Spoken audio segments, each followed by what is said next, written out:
Bismillahirrahmanirrahim. Assalamualaikum warahmatullahi wabarakatuh. Pada kesempatan ini, kami kelompok 8 akan mempresentasikan tugas mata kuliah studi Islam dosen pengampu Dr. Syahril Ahmad MM, program studi manajemen Fakultas Ekonomi dan Bisnis Universitas Muhammadiyah Bandung. Dengan judul Isu Kemanusiaan Universal, Eksistensi Manusia di Bumi. Sebelumnya, izinkan saya memperkenalkan diri. Perkenalkan, nama saya Sani Aulia Muslimah, selaku ketua kelompok dan moderator, ditemani oleh rekan saya Ratifuwasi, Ismayani, dan Siti Sofia Saimah. Adapun pokok pembahasan yaitu bab 1 pendahuluan, bab 2 landasan teori, bab 3 analisis, dan bab 4 kesimpulan. Langsung saja pada yang pertama yaitu bab 1 pendahuluan. Dalam membuat makalah ini dilatar belakangi oleh manusia merupakan makhluk sempurna dengan sebaik-baiknya bentuk, ruh, dan jiwa, serta sebagai makhluk sosial yang tidak bisa hidup secara individu. Mampu memakmurkan bumi karena manusia adalah khalifah dan sebagai bentuk pengabdian kepadanya. Persoalan eksistensi atau problem of existence merupakan salah satu bahasan dalam filsafat. Kajian eksistensi mendapat perhatian cukup besar. Menurut Michel, eksistensi bergerak di antara dua kutub, yaitu berada dan tidak berada. Antara tubuh dan manusia tidak dapat dipisahkan satu sama lain. Dengan rumusan masalah, 1. Bagaimana eksistensi manusia dalam pandangan Islam? 2. Bagaimana eksistensi manusia dalam pandangan filsafat Muhammadiyah? 3. Bagaimana eksistensi manusia dalam pandangan filsafat Yunani dan adab pertengahan? Tujuan penelitian yaitu 1. Untuk mengetahui eksistensi manusia dalam pandangan Islam. 2. Untuk mengetahui eksistensi manusia dalam pandangan filsafat Muhammadiyah. Dan 3. Untuk mengetahui eksistensi manusia dalam pandangan filsafat Yunani dan abad pertengahan. Selanjutnya, pembahasan pertama akan disampaikan oleh rekan saya, yaitu Siti Sofia. Kepadanya saya persilahkan. Baik, terima kasih kepada saudari Sani Auliaul Muslimah selaku moderator. Saya Siti Sofia Saimah. Pembahasan pertama terkait eksistensi manusia dalam pandangan filsafat Islam. Dalam pandangan Islam, manusia adalah ciptaan Allah Subhanahu wa taala sebagai khalifah di bumi yang selalu mengabdi dan menyembah kepadanya, menjalin hubungan dan kerja sama sesamanya guna mencapai kebahagiaan dunia dan akhirat. Islam juga membicarakan tentang eksistensi dan keberadaan manusia di muka bumi ini, baik sebagai khalifah maupun sebagai hamba pencari kebenaran. Eksistensi manusia dalam pandangan Islam di samping diberikan akal, tetapi juga masih harus dilengkapi dengan amal soleh, dan qalbunya inilah yang membedakan manusia dari binatang sehingga mampu menjadi khalifah di muka bumi ini. Berikut adalah beberapa pendapat filsuf muslim terkait eksistensi manusia dalam pandangan filsafat Islam. Pertama, Al-Kindi. Beliau adalah filsuf muslim pertama. Beliau mempelajari berbagai macam pengetahuan terutama sastra dan filsafat. Menurutnya, jiwa manusia terbagi menjadi 3 bagian, yaitu jiwa syahwat, jiwa emosional, dan jiwa rasional. Jiwa-jiwa itu akan tetap kekal meski badan telah hancur. Jiwa tumbuhan berfungsi untuk makan, minum, dan berkembang biak. Jiwa hewani berfungsi sebagai penginderaan, imajinasi, dan gerak. Jiwa rasional berfungsi untuk berpikir. Jiwa itulah yang dimiliki manusia. Karenanya, manusia disebut makhluk berpikir atau al-hayawan al-natik. Adapun jiwa rasional atau akal dibagi menjadi akal yang selalu aktif, akal Akal ini merupakan akal pertama, yaitu Allah Subhanahu wa Ta'ala. Akal potensial yaitu kesiapan yang ada pada manusia untuk memahami hal-hal yang rasional. Akal yang berubah di dalam jiwa dari potensi menjadi aktual. Akal ini disebut sebagai akal kepemilikan atau al-aqbil al-malakah. Dan akal mustafaz, yang berarti bahwa awalnya ia tidak menjadi milik jiwa, kemudian menjadi miliknya. Akal lahir, yaitu jika akal serius memahami hal-hal yang rasional atau mengubahnya menjadi yang lain, maka pada saat itu ia disebut sebagai akal lahir. Pendapat kedua adalah pendapat filsuf Ibnu Sina. Dalam kaitannya dengan eksistensi manusia, beliau memberikan perhatian yang khusus terhadap eksistensi jiwa manusia.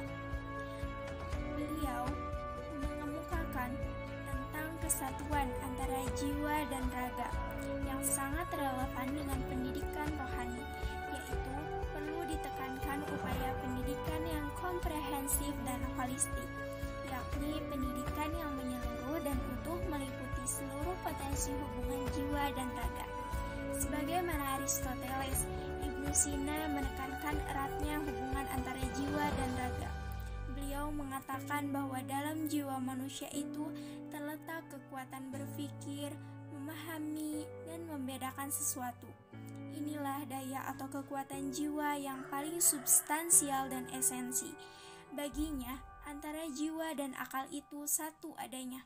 Karena kekuatan jiwa antara yang positif dan yang negatif saling berlomba maju dan hendak menjadikan dirinya paling depan. Maka, jiwa berpikir atau nafsu al-natiqah yang positif perlu dibina dan dilatih terus-menerus. Kemudian pendapat terakhir adalah pendapat filsuf Jalaluddin Rumi. Menurutnya, tujuan utama penciptaan terpenuhinya melalui diri para nabi dan orang-orang suci. Mereka dapat mengaktualisasikan seluruh potensi yang dimiliki manusia. Para nabi dan Adam adalah prototipe kesempurnaan manusia. Rumi menunjuk pada Adam dan menggunakan istilah Adami yang berarti manusia dan kesempurnaan kondisi rohanianya. Beliau menggambarkan 3 corak makhluk, malaikat, manusia, dan binatang, dan 3 corak manusia, manusia malaikat, manusia biasa, dan manusia binatang. Corak yang pertama adalah para nabi dan orang-orang suci. Yang kedua, manusia kebanyakan atau orang awam, dan yang ketiga, orang-orang kafir atau para pengikut syaitan. Rumi juga percaya akan hubungan antara roh, akal, dan nafs. Roh memiliki wilayah yang paling luas, mencakup keseluruhan realitas dalam batin manusia. Akal berada di bawah kekuatan pemahaman roh, dan hati menggarisbawahi kesadaran yang bersumber dari roh, khususnya kesadaran Tuhan. Mungkin demikian yang dapat saya sampaikan. Selebihnya saya kembalikan kepada moderator. Terima kasih. Terima kasih kepada Siti Sofia Soimah yang telah menyampaikan materi pertama. Selanjutnya akan disampaikan oleh rekan saya, Ratih Purwasi. Kepadanya saya persilahkan. Terima kasih kepada Sani selaku moderator. Pembahasan kedua mengenai eksistensi manusia menurut filsafat Muhammadiyah. Nah, jadi peradaban dalam Muhammadiyah ini muncul dari gerak-gerakan Muhammadiyah sebagai pelopor gerakan pembaruan keagamaan modern di Indonesia. Sebuah gerakan pemberdayaan, masyarakat dan gerakan keilmuan atau pemikiran yang dapat diperhitungkan.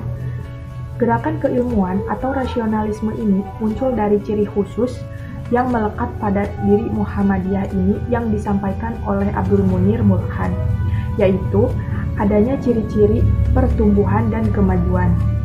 Sistematis sebagai prinsip-prinsip ini keluar dari rumus utama dari gerakan modernisme yang lainnya. Tidak lain gerakan tersebut adalah rasionalisme. Yang pertama yaitu antologi filsafat manusia. Menurut Albert Einstein, ada beberapa hal yang dimaksud tentang berbagai sisi manusia. Yang pertama yaitu manusia sebagai makhluk pencari bertanya.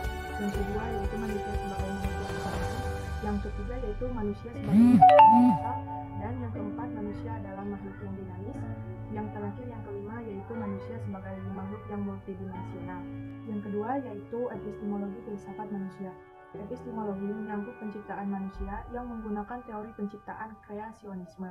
Hal ini berarti bahwa dunia fisik dan segala yang ada di dalamnya ada secara objektif dan secara nyata. Dunia fisik bukan rupa dan ilusi. Yang ketiga, yaitu aksiologi filsafat manusia. Nilai-nilai humanitas yang hendak dikaji dalam penelitian ini adalah nilai-nilai persatuan, amanah atau kepercayaan, keterbukaan, profesi humanis, tanggung jawab, dan nilai religiusitas manusia.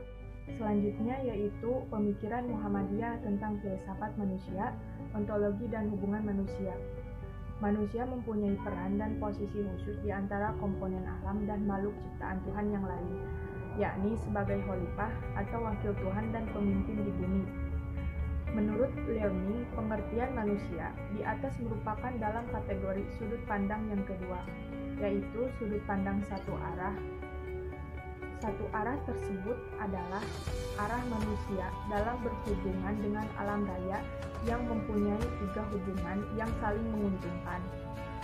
Menurut Aldebert Smith-Betts, pengertian manusia di atas bertolak dari kata hubungan, konsep penciptaan manusia Muhammadiyah.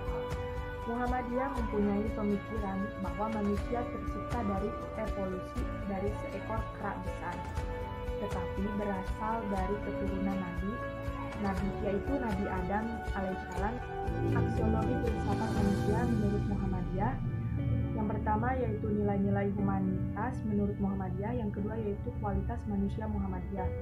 Yang pertama, nilai-nilai humanitas menurut Muhammadiyah yaitu nilai-nilai yang dikembangkan dalam pemikiran Muhammadiyah adalah persatuan, amanah atau kepercayaan, keterbukaan, profetis humanis, tanggung jawab, dan nilai religiusitas.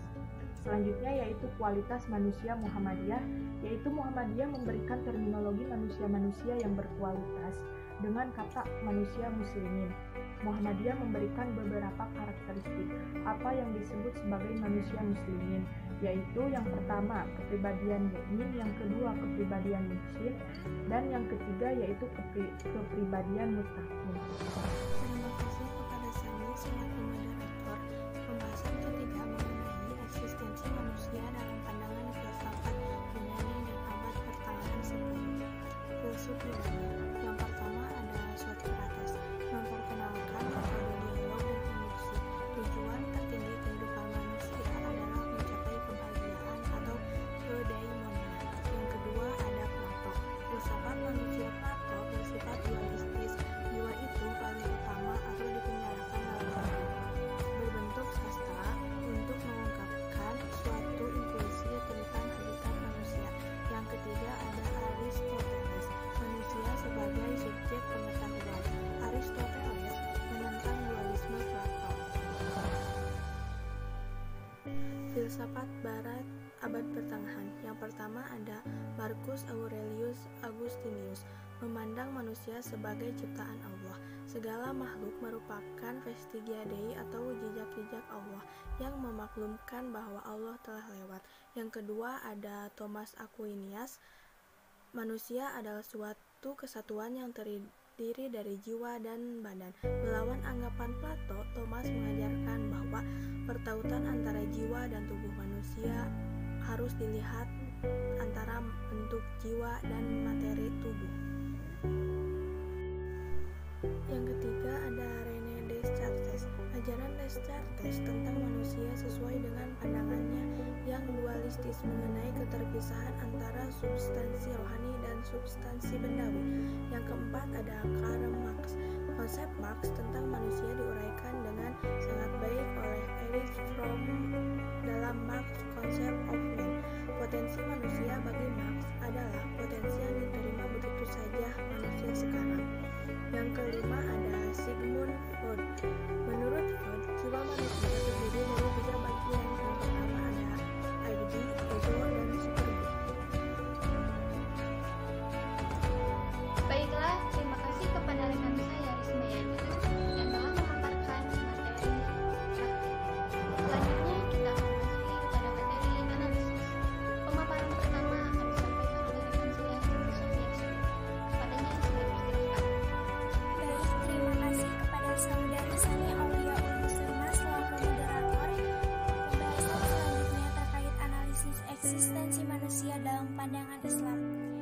manusia adalah makhluk yang ada dan keberadaannya terus mengalami serangkaian proses menjadi.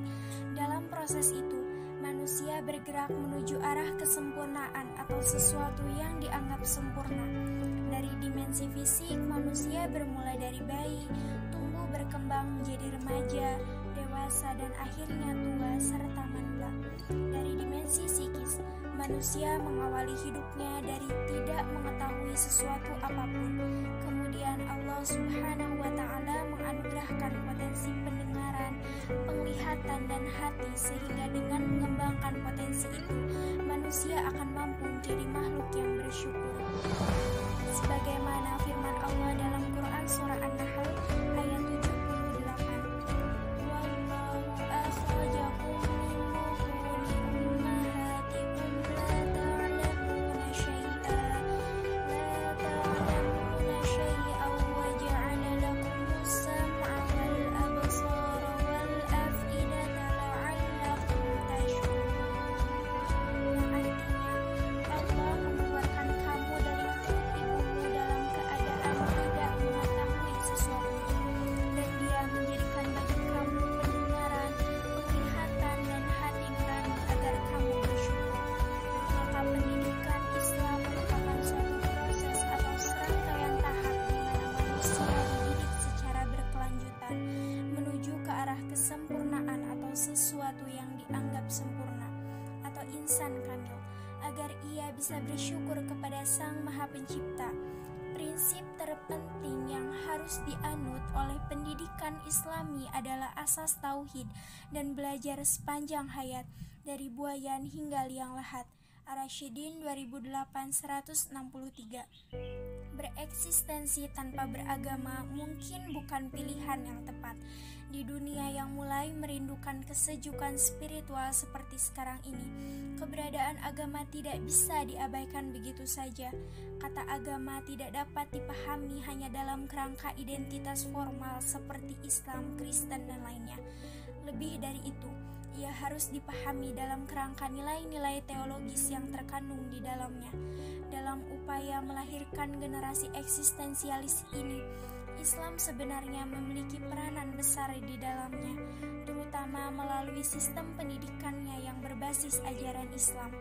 Namun frame dan paradigma implementatif dari sistem pendidikan Islam tidak harus mengikuti apa yang selama ini banyak ditampilkan.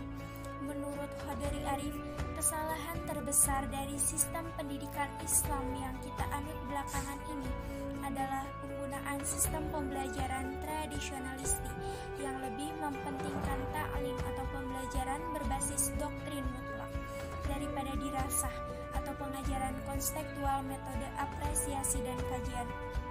Islam melalui pendidikannya berkewajiban menginternalisasikan kecerdasan ini agar dapat keluar dari bayang-bayang kekerasan yang selama ini menjadi malpraktek institusi pendidikan pada umumnya.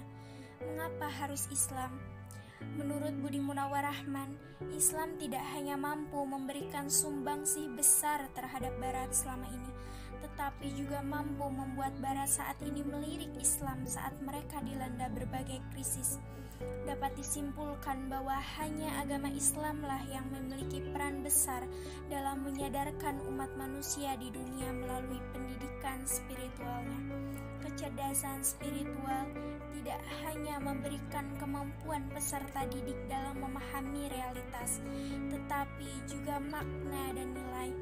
Mungkin sekian yang dapat saya sampaikan, selebihnya saya kembalikan kepada moderator. Terima kasih. Terima kasih kepada rekan saya Siti Sofia Soima yang telah memaparkan analisis pertama. Selanjutnya analisis kedua akan disampaikan oleh Ratu Purwas. Kepadanya saya persilahkan. Eksistensi manusia dalam pandangan filsafat Muhammadiyah. Kajian antologi filsafat manusia berarti mengkaji asal-muasal manusia. Manusia dalam pemikiran Muhammadiyah secara tekstual hanya memahami dari salah satu sudut atau meminjam learning personal and camera view. Epistemologi filsafat manusia menurut Muhammadiyah ada dua cara untuk memahami diri manusia. Yang pertama yaitu pensucian hati dengan cara zikrullah, Dan yang kedua yaitu tafakur atau berpikir sejernih-jernihnya. Paham atau aliran filsafat manusia dalam Muhammadiyah adalah eksistensialis idealis, singkatnya adalah manusia yang hanya berpikir untuk beramal atau manusia yang hanya beramal saja yang disebut manusia Muhammadiyah. Terima kasih kepada rekan saya Ratih Purwasi yang telah menyampaikan analisis kedua. Selanjutnya, analisis terakhir akan disampaikan oleh Rismayani. Kepadanya saya persilahkan. Analisis ketiga, eksistensi manusia dalam pandangan filsafat Yunani dan abad pertengahan. Pandangan eksistensialisme terhadap eksistensi dan keberadaan manusia. Eksistensialisme memiliki pandangan berbeda. Eksistensialisme berupaya mengembalikan keberadaan manusia sesuai dengan keadaan hidup asasi yang dimiliki dan dihadapinya. Sebagaimana dikemukakan oleh Ramayulis dan Samsul Nizar, terdapat beberapa prinsip pemikiran eksistensialisme menunjukkan bahwa aliran ini cenderung mengutamakan kebebasan dan tidak mengikuti norma-norma yang dapat mengekang kebebasan. Aliran eksistensialisme tidak mementingkan metafisika atau Tuhan. Pengetahuan lebih merupakan suatu keadaan dan kecenderungan seseorang. Aliran eksistensialisme memandang bahwa setiap individu dalam keadaan tunggal selama hidupnya dan individu hanya mengenal dirinya dalam interaksi dirinya sendiri dengan kehidupan. Implementasi pemikiran eksistensialisme. Pandangan ontologi eksistensialisme. 1. Berkaitan erat dengan tujuan pendidikan yang ingin dicapai. 2. Tujuan pendidikan menurut eksistensialisme adalah untuk mendorong setiap individu agar mampu mengembangkan semua potensi untuk pemenuhan diri. 3. Kurikulum yang pasti dan ditentukan berlaku secara umum. Implementasi pemikiran eksistensialisme. Pandangan epistemologi eksistensialisme. Hakikat pengetahuan. 1. Berkaitan dengan isi pendidikan yang menjadi landasan pengetahuan dalam rangka membekali subjek didik untuk mencapai tujuan pendidikan yang efektif. 2. Merupakan penjabaran dari landasan ontologis yang menjadi rujukan tujuan yang akan dicapai. 3. Teori pengetahuan eksistensialisme banyak dipengaruhi oleh filsafat fenomenologi.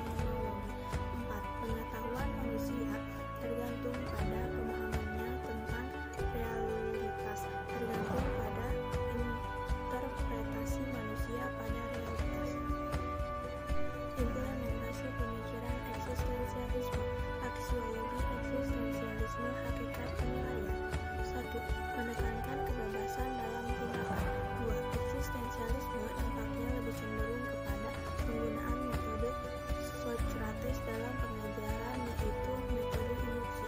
3. Implikasi dalam landasan aksiologi terhadap pendidikan, memberi wawasan kepada pendidik atau guru untuk dapat secara efektif mencari makna dan nilai manfaat dari ilmu, serta metode dan strategi belajar yang efektif dan efisien dalam mencapai tujuan pembelajaran yang baik. 4. Memberi kemerdekaan kepada seseorang dan membantunya untuk menemukan sikap batinnya, yaitu derajat kesadarannya.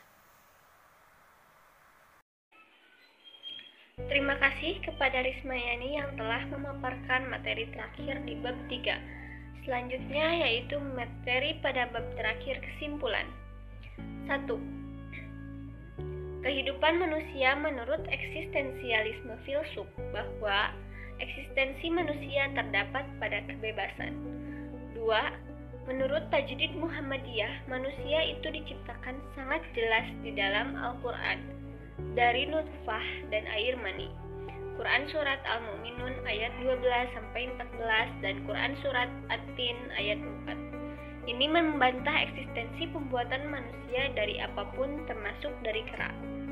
3. Eksistensi manusia menurut paham eksistensialisme dalam pandangan Islam yaitu iman, Islam, dan ihsan. 4.